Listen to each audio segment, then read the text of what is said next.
नमः जनभाषायै संस्कृताय श्रीगुरुवे नमः। वंदे वेदमातरम्। संस्कृत बाय तेजेंद्रेण संस्कृतम सरल संस्कृतम यूट्यूब चैनल में आप सभी का स्वागत है। आज हम इस एपिसोड में नीति शतक के मूर्ख पद्धति का पहला श्लोक और नीति शतक का तृतीय श्लोक पढ़ेंगे। अब यहाँ से आगे के जो कुछ श्लोक होंगे उन श्लोकों तक मूर्ख पद्धति चलेगी। मूर्ख पद्धति क्या है? नीति शतक में प्रमुखतः 10 पद्धतियाँ कही जाती हैं। मूर्ख पद्धति, विद्वत पद्धति, मानशौर्य पद्धति, अर्थ पद्धति, दैव पद्धति, परोपकार पद्धति, इस प्रकार की कुछ 10 पद्धतियाँ हैं। तो यहाँ से मूर्ख पद्धति, इनके अलावा भी कुछ ऐसे श्लोक हैं जो किसी पद्धति से मेल नहीं खाते, पर ऐसा मान लिया जाता है कि यह इस पद्धति के अनुसार ही आता है। तो यहाँ पर जो यह श्लोक यह मूर्ख पद्धति के अनुसार है और इसमें मूर्खों के बारे में बताया गया है। अब जो भी श्लोक आएंगे उन सब में मूर्खों के बारे में बताया जाएगा कि मूर्ख कौन होते हैं, क्या उनको समझा सकते हैं।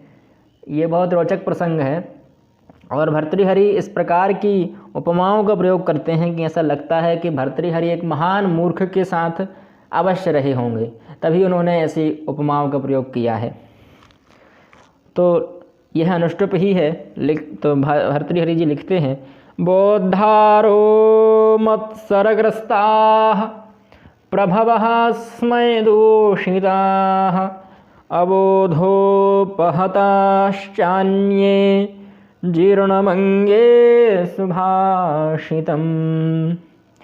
बोद्धारो मत्सरग्रस्ताः प्रभवः स्मै दूषिताः अबोधोपहताश्चान्ये जीर्णमङ्गे सुभाषितम्। कहाँ बोद्धारः विसर्ग को ओ आदेश हो गया। तो बोद्धारः अर्थात कौन? जो जानता है, जो ज्ञानवान है, जो विद्वान है, जो समझदार है, जो उस चीज़ के बारे में जानता है, उस विषय में उसकी अच्छी पकड़ है, वह मत्सरग्रस्ताः।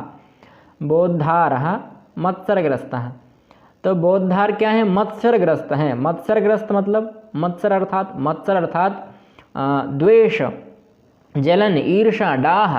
एक विद्वान दूसरे विद्वान से जो डाह करता है, वह मुझसे ज़्यादा जानता है, वह मुझसे अच्छा बोल सकता है, वह मुझसे अच्छा गा सकता है। तो यह जलन जो आपस में होती है ना, एक विद्वान को दूसरे विद्वान से, यही कहा कि जो बोद्धार हैं, जो जानने वाले हैं, जो ज्ञानवान हैं, वह एक दूसरे से डाह करते हैं, ईर्षा करते हैं, जलन करते हैं। तो वह मत्सरग्रस्त हैं, जलनग्रस्त हैं, ईर्षाग्रस्त हैं। उसके ग्रस्त अर्थात उसमें संलग्न है वह। तो ईर्षाग्रस्त हैं तो क्या हुआ? तो वह खुद के, अब मान लीजिए कोई संस्कृत का विद्वान है तो वह संस्कृत के दूसरे विद्वानों से जल रहा है। तो संस्कृत की जो उन्नति है, संस्कृति का जो उत्कर्ष होना चाहिए, वह उत्कर्ष नहीं हो पा रहा, क्योंकि वह आपस में ही जल रहे हैं, इससे वो जल गया, उससे वो जल गया। तो ये नुकसान होता है। किसी भी विशेषज्ञ को किसी से जलना नहीं चाहिए, अपने अंदर गुण विकसित कीजिए। फिर कहाँ प्रभवः। प्रभवः अर्थात बहुवचनांत है, प्रथमा विभक्ति का बहुवचनांत है। एक सूत्र भी है, उकालो झ्रस्व दीर्घ पुलुता, उसमें आता है उष्ट उष्ट उष्ट वह। तो वहाँ वह का जो अर्थ होता है वहाँ, यहाँ भी प्रभा का वही अर्थ है। तीनों ऊ वहाँ होता है, वह का अर्थ तीनों ऊ। तो यहाँ है प्रभवा अर्थात सभी प्रभु, बहुवचनांत है। सभी प्रभु क्या हैं? स्मय दूषिताः, स्मय से दूषित हैं। तो वह स्मय अर्थात अपने गर्व से, स्मयेन दूषितः, अपने गर्व से दूषित हैं। दूषित अर्थात उसमें घुल चुके हैं, जो उनके बुरे गुण आ गए हैं, गर्व से, उनके घमंड से, जो उनका अभिमान है वह आड़े आ रहा है कि राष्ट्र का विकास नहीं हो रहा उससे। अब जो प्रभाव अर्थात जो प्रभु लोग हैं, प्रभु भी कह सकते हैं आप, धनाढ्य लोग भी कह सकते हैं। कोई धनाढ्य व्यक्ति है, अब उसको दान करना चाहिए, पर उसको अभिमान है कि मेरे बराबर कोई धनी व्यक्ति है ही नहीं, तो फिर वह दान नहीं करेगा। तो उससे जो गरीब जनता है उसका नुकसान होता है। तो प्रभवा है, जो वर्तमान समय में प्रभवा कौन है? ये मंत्री जो है ना, मंत्री है, मुख्यमंत्री, प्रधानमंत्री, वित्त मंत्री, जल मंत्री, ऊर्जा मंत्री, पर्यटन मंत्री, ये जितने भी मंत्री हैं सब पैसा खा रहे हैं। तो ये जो मंत्री हैं यही मंत्री प्रभव हैं वर्तमान समय में। उस समय में जो राजा लोग थे वह प्रभवा थे, अब यह प्रभव हैं। अर्थात यह राजा लोग किससे दूषित हैं? तो यह गर्व से, अभिमान से, अपने जो उच्चस्थ जो पद हैं उस पद के अभिमान से यह लोग दूषित हो रहे हैं, अपने गर्व से प्रदूषित होते जा रहे हैं। तो जो बोधार हैं, जो जानने वाले हैं, वो दाह से ग्रस्त हैं। जो अमीर लोग हैं, जो उच्च पदों पर हैं, वह लोग गर्व से दूषित हैं। तो फिर कहा अबोधोपहताश्चान्ये, जो अबोध बचे हैं। अबोध अर्थात कौन? जिसको बोध ना हो। बोधार अर्थात जानने वाला और अबोधा अर्थात ना जानने वाला।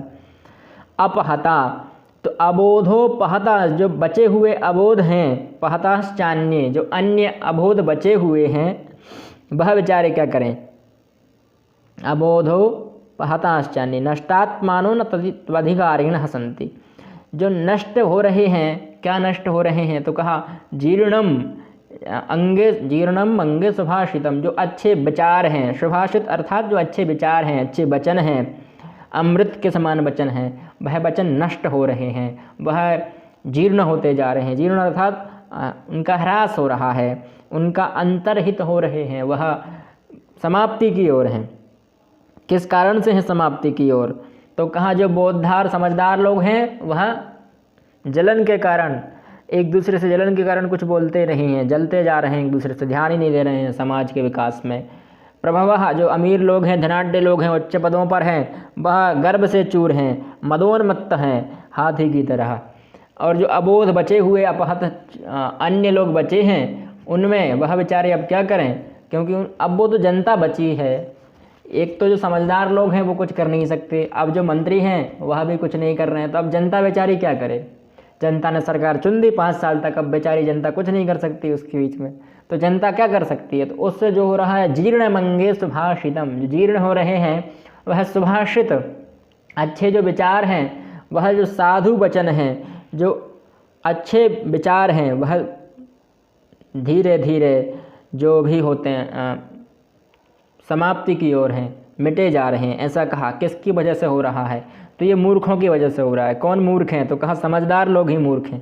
देखिए जो पढ़े लिखे लोग होते हैं वही मूर्ख होते हैं।